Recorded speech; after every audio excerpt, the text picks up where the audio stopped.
Lovely. Hello everybody, good morning. Can everybody hear me? What? No. I tend to shout anyway, so if you can't hear me, now's the time to tell me, okay? My testimony is like everybody else's testimony. It's a miracle. God's love, and I'm not going to apologize to anybody about talking about Jesus and God, because without them I would not be here. And I'm here because of God's grace and God's love. And yet, what Satan tries to do is to keep you as far away from God as he possibly can. And he uses many, many, many different ways to do it. In my case, he made me feel guilty about something I didn't actually do. My story starts now.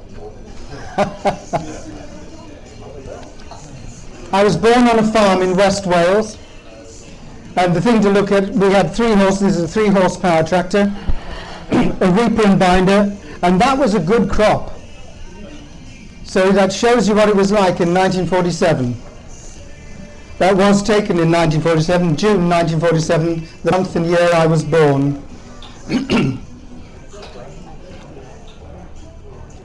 That's me.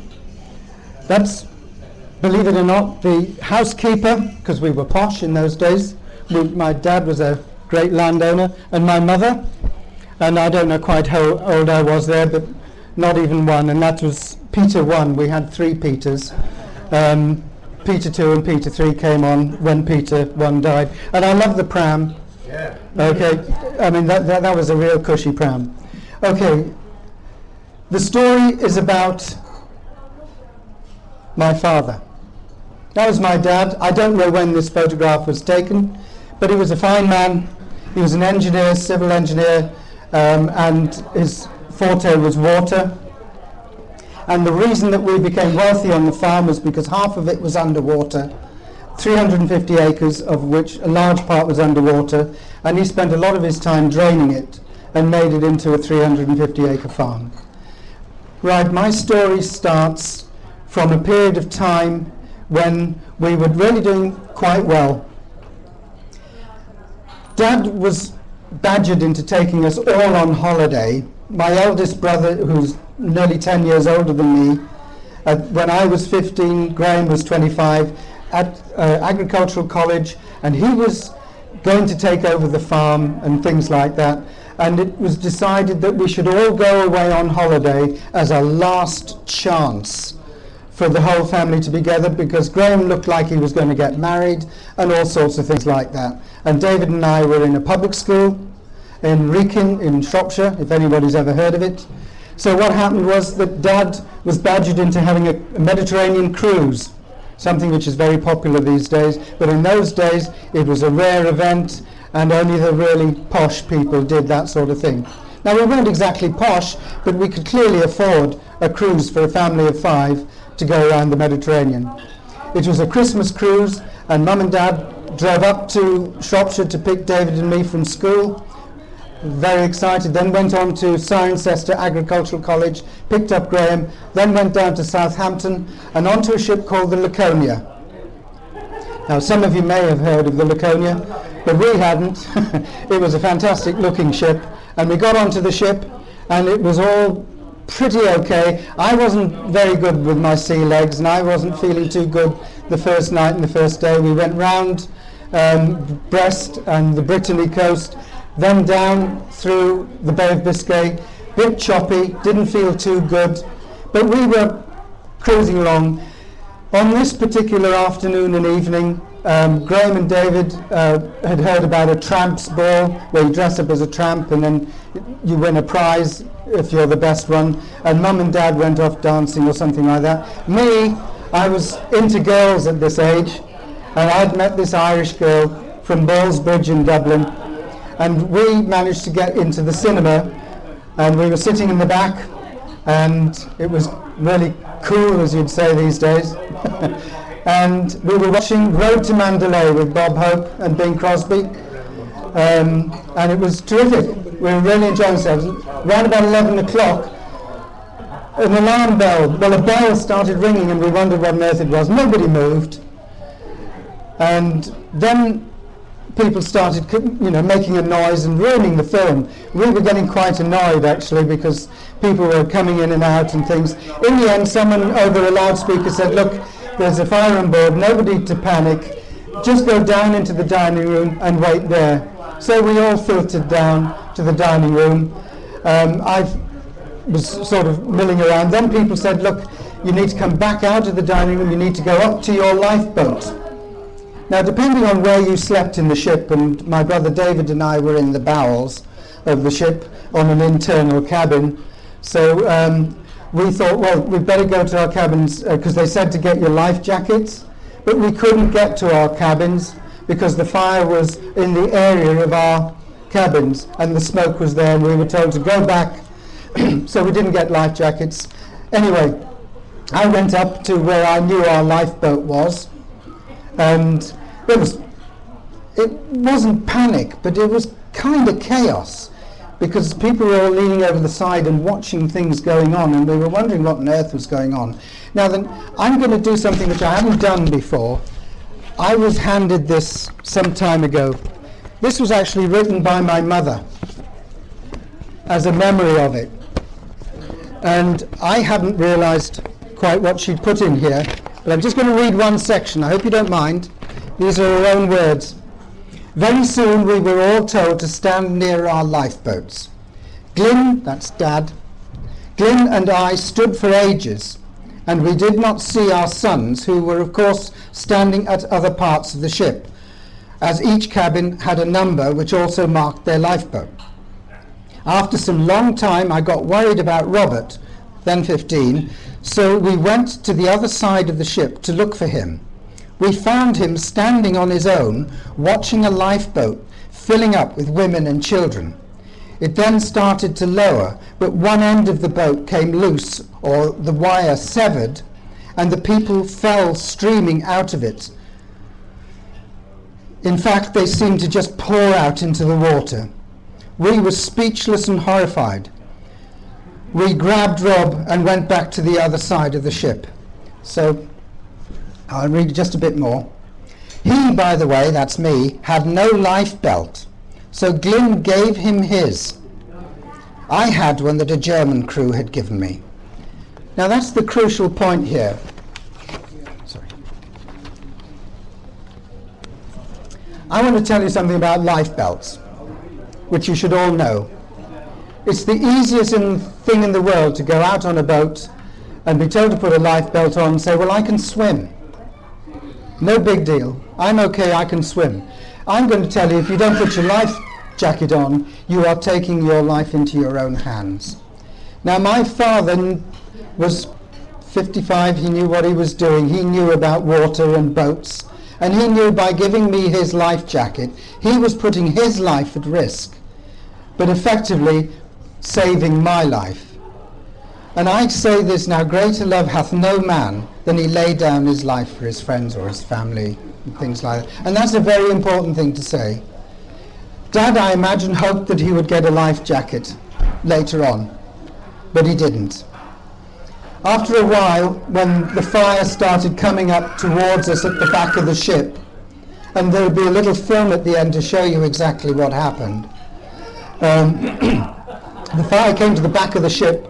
There was an announcement for us to abandon ship. Now all the lifeboats had gone, or had been burnt out, or stuck in their davits. The particular boat that Mum and Dad were going to get into never even moved off its davits. They'd been painted in and they hadn't been tested. So that's why Mum, Dad and myself were standing on the side waiting for our turn to go down a rope ladder. Now my mum can't swim. Oops, couldn't swim. She knew she couldn't swim, but she had no problem. She went down that ladder, and unfortunately, because the ship was listing like this, the ladder would swing out and then swing back and bang up against the boat. So she knew that once it swung out, you had to jump, because the ladders were too short to reach the water. So she jumped in, I followed her. We held our hands together for a while, but there was chaos as people were coming into the water all the time. We were looking up, waiting for Dad to come down, and we never saw him come down. So we started to then split up because stuff was all over the place. So I don't know whether you know this, but the old life jackets had a head piece here and then a big lump at the front. And I was only relatively small, so it was quite a big life jacket for me.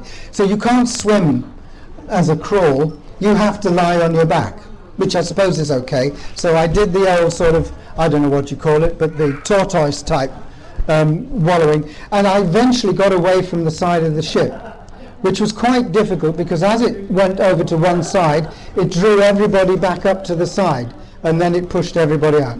After a while, I got quite a far distance away from the ship. It was still dark. We got off the boat about 1 o'clock in the morning. The fire started at about 11.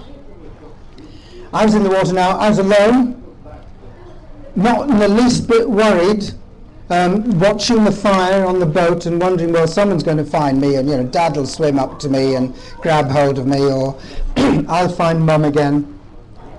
But I just found that I was getting further and further away from the ship without really doing anything. And hindsight's a great thing. What was happening was that there was a current. And although the ship had turned around to a certain way and the wind was blowing in one direction, blowing the smoke away from the side we were coming down, you'll see that in the film, I was actually drifting away down between the rescue ships which had started to arrive and the ship, the Laconia. So I was thinking, well, all I have to do is just paddle away and I would get up to the ship. But because I'm on my back and I turn around, and when you're at the top of the swell, it was about a 12 to 15 foot swell. So when the water's here, you don't see anything until you're at the top, and then only for a few seconds, and then you start going down again. So you don't know where you are. So what you have to do is when you get up to the top, you turn around quickly to see where the lights are of the rescue ships. And there were two I could see. But it's very misleading at night how far away a light is. They didn't look too far away, and I thought, well, I'll make this. And I started doing this, and for a while, probably half an hour, and I was starting to get a bit tired. And for the first time, because the sea was actually quite warm when we got into it, but it was still way below body temperature, and it was now starting to take effect on me. And when I was looking up and I was looking at the Laconia, I suddenly found that instead of the Laconia there and the light behind me, the Laconia was there and the light was over there. I was actually drifting away. So in spite of my efforts, I was getting further away from the ship. So you redirect yourself and you start heading towards the light. And it probably was only a very light current. But me, with my little paddling and the current was winning. So I was getting further and further away. And I tell you the funny thing that happens when you're getting cold. You start to not bother. Things start to get really quite nice. In fact, believe it or not, you're actually starting to enjoy it. There you are, you're bobbing up and down. There's a ship burning over there, enlisting more and more, and so what? Mum and Dad I had forgotten about, my brothers I'd forgotten about. Rescue ship, so what? I was suddenly getting to the stage now where I really didn't mind what was happening. I could not see anybody around me. And I was getting to the stage now, I'm told later, that this is a kind of hypothermia which takes over. And in my opinion, it's kind of God's grace, because you are not suffering even though your life is ebbing away. And I was now at a state now where I really didn't care. I was bobbing up and down. Things were quite beautiful. It was sparkling lights and things like that, and I was just passing quietly into a sort of sleep. Just at that moment, I heard somebody swimming towards me. Now, listen to this, because I've had time to think about it. This guy was swimming. So did he have a life jacket on or not? I don't know. But he was swimming. Good old, strong, healthy crawl. Could have been Mark Spitz or whatever, but he was going like a train. And he was coming towards me, and I was thinking, oh, I'm saved. I'm saved. This is good. Someone's come to help me. And I started to wake up again. Thank God for that, because I was drifting. And you won't believe this, but he swam straight past me and carried on. I suddenly panicked. Forgive me, but this is a very emotional time for me, because I'd never cried out to God before. Never. I'd had a good life. Nothing was too difficult. I didn't need God. And I was 15, 16 years old. And I cried out, please stop, help me. God, please help me. And he didn't stop. And I got desperate. For once I wanted to live. So I cried out again. Stop! Help me, please, God. And he did. He turned round and he swam back to me. And I was on my back, and I felt his hand grab the back of the life jacket. Just right there. Really throttled me. But I didn't mind. And he then swam, towing me. How did he do it? And we went like the clappers, I promise you. My feet were coming up, like if you do this, they come up and down under the water. And I could see in the sparkling light, and dawn was starting to rise now. I could see a wake. And I was marveling at this. And then, before I knew what was happening, he was lifting there was a cargo net down the side of one of the rescue ships. The rescue ship was called the Montcalm.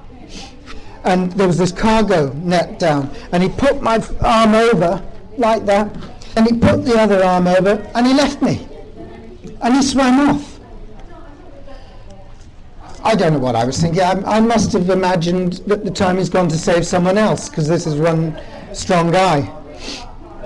And there were people leaning over the side of the Montcalm, sailors, and they were shouting to me to come up the rope. Come up. I thought they were mad. I was out of it. I was exhausted. I was cold, shivering like mad and exhausted. And they were shouting, come on, climb up the rope. Well, I thought they were off their rockers. Anyway, in the end, they clambered down, and two of these soldiers just dragged me up over the cargo net onto the deck. They stripped me of my clothes and took me down to one of these rooms near the engine room where a lot of other people were, with no clothes on, drying out in this lovely warm thing, and everybody was just shivering like this, the uncontrollable shivering. After a while, I was recovered. They gave me an egg sandwich, which was just delicious, and then I was given, I don't know, some sort of toweling thing, and I was able to then get up, because you're left, there's no one there looking after you. So I worked my way up to the deck. Sun was shining, it was warm, and I looked around and I couldn't believe what I was seeing. There were these people, these little boats running around, picking people up out of the water and coming up to the side, and they were hoisting the people up and things. And I thought, gosh, this is incredible. How amazing. And then I saw what they were doing with the bodies they were picking up. These were dead people they were picking up. They were lifting a tarpaulin. It was one of these coastal, you'll see the boat, it has a flat deck with sort of hatches over, and there was a tarpaulin over them, and they had the bodies there. And they were taking the clothes off the bodies and putting them into a bag, and then tying a label onto it, and tying it onto the leg, the ankle of the person, and then putting the tarpaulin over it. So I got to the stage now where I said, gosh, is my mum or dad or my brothers here? And I tell you what was happening. Their feet were sticking out from underneath the tarpaulin. So you had the boat going up that way and down that side, and the feet were sticking out, and I was walking along, and I tell you what, everybody's feet look the same when you're looking for your mum or your dad or things. So what you had to do then, well, what I did, was went to see the head, to see if it was my dad. I tell you, God was with me, because I couldn't have done it. Anyway, thank God I never found either my mum or dad at that time. Then two sailors came up to me, and they said, you're the boy who swam to the boat. And I said, no, I was tiptoed. I said, I want to meet the man who saved me. And they were looking quite kindly and generous, but they were looking at me strangely, and they said, no, man, you swam to the side of the ship. We called you to come up, but you couldn't do it, so we pulled you up. I said, no, a man swam, pulled me to the side of the boat. Where is he? And they said, no man. They saw nobody. They thought I had swum up to the boat. And in Mum's testimony, which you have there, she actually says that people said that I was the miracle boy that swam to the boat in her testimony, and she never knew about that. She never knew about the angel, and that was an angel that saved me that morning. No question about it. Don't you even try and argue with me. That was an angel. Then immediately after that, another crew member came up to me and said, is your name Robert Lloyd? And I said, yes. He said, oh, we've got somebody for you. And they took me down into the bowels of the ship again. There in the cabin was my mum on the top bunk. Blue and, well, we were all blue actually, and bruised, but alive. So we spent a period of time just lying together crying that we'll say. The boats then eventually came to the Casablanca, and we came off the boat, and you'll see a little clip of that. We were taken to a hotel in Casablanca, and then we were flown home to London, and then we got back. But then when we were in London, we heard from our MP, Desmond Donnelly, that Dad had been picked up dead.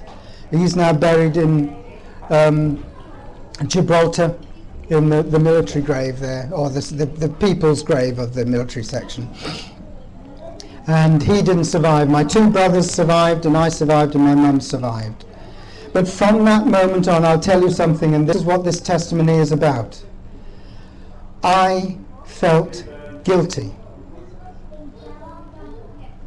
When you read my mum's testimony, it doesn't say it in words, but it's a very poignant thing for a mother or a wife to say that her husband gave his life jacket to the son and the husband died. My mum remained a widow for the rest of her life, right up until after the 90th birthday, before she died. And so the important thing here was that for the large period of my time, I was 16, for the large period of my time, I carried a secret that I was responsible for my father's death. Not only that, I believed that my mum thought that too. And I believed that my brothers thought that too. And nobody ever talked about it. Do you know, I'm the only one out of my entire family, apart from that writing, that has spoken about this disaster. But God's hand was on me, and I was at BCF with John Austin, and many of you knew him. And what were they called? Vineyard. Visited. And Joan had persuaded me to go to church because I was not a churchgoer. And when Joan told me, I said, how long's the service? She said, well, about an hour and a half. I said, you've got to be kidding. I'm not going to church. She said, that's okay, come for a bit and then sit outside. And I used to go and sit on the wall for the last half of the service because I didn't really, not interested. I liked the singing bit. But Vineyard came and I was zapped. And I used to think everybody was, falling in the spirit, blown away in the spirit. Nonsense. Shaking in the spirit. Nonsense. Lies. Until God showed me. Bang. Out I went. On the floor. I don't know. Service had long finished. Still on the floor. Joan patiently waiting for me. But I, from that moment onwards, was released from that guilt that I was responsible for my father's death. And I was saved. And I'll tell you, there is nothing in your life that you could do that God will not forgive you from. There is nothing that might have happened to you accidentally or even against your will that God cannot forgive you or raise you from and get you out of and give you a new life. Such a strong new life that nothing's a problem from now on. You get your low moments, but you can pick yourself up in hours and be back on your feet again. Remember this, wonderful friends, and you are my friends, thank God. There is nothing God cannot do for you. Nothing. And your life is special to him, and he loves each one of you so much that he'll do anything for you. And if things get really tough, he'll send an angel. And that angel could look like Bernie, could look like Roger, Dave, anybody. Look like anybody. Could be the person sitting next to you now. Don't forget, God loves you and will do anything to keep you. That's it, folks. I'll just show you the film.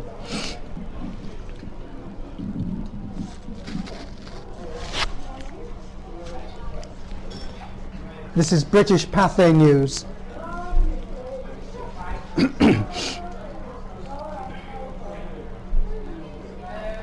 This is the ship, if you can stop it there. We were on this deck here. Sorry about that. This is the stern of the ship. You can see how far away it was from the water. You can't really tell the ropes, but the ropes were about this distance. So on a normal stretch, it would be about 6 to 10 feet, the final drop. The swell was up here, above, and then down to there. So on about a, I don't know, 30, 40, 50 yard stretch, the swell was at its peak. But that distance from there to there was about 12 to 15 feet. And we came down on this section here. Carry on, sorry, with the film. You can still see a lot of the lifeboats burnt and stuck. Still stuck up. Yeah. Carry on. This is after it. That's one of the rescue ships. Those are 3 of the rescue ships. There, that was the one I was on. And those are the things I was telling you about, where they had the people lined up on it. That was the ship just arriving. Says the Montcalm there. And that was another ship that turned up. An empty life raft.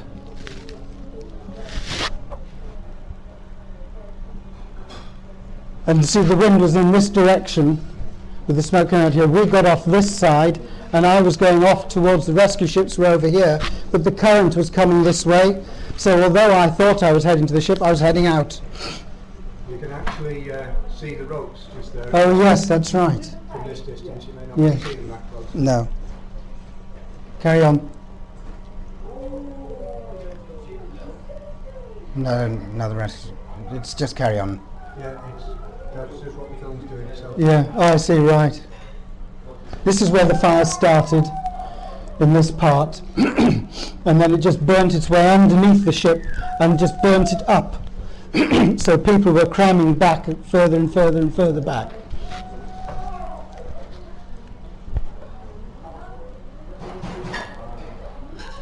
This is much later on in the afternoon when the ships went in closer to try and get onto the boat to see if there were any survivors still on the boat. So you'll have to run through a couple of things now because... Yeah. Change DVD. Okay. Come on, machine. Just changing the reel. Yeah, just keep... Yeah. Now the age is showing. Oh yeah. Oh yeah. I'm sorry to keep you late. I realise now it's running very late. Only just making, alright. Need new projectionist. Yes. Yeah, you do, definitely, yeah. Yeah. He's doing well. No, we don't want house. No, I've lost it, sorry. That's it? Come on. The machine's supposed to pick up the DVD itself. What happened to the stick? Oh, it's good, good. Now this one I'm not sure where the bits are. Mm-hmm. I did buy this, so don't worry about that message.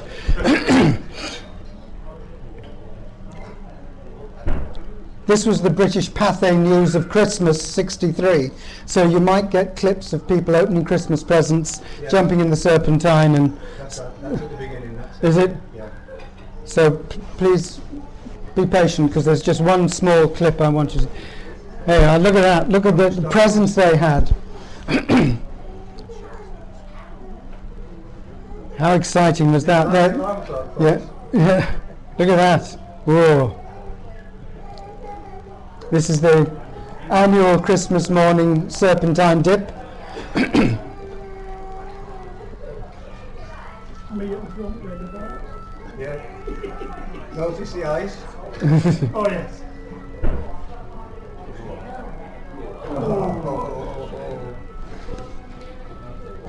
This is life just going on, isn't it? Yeah, What's happening? yeah.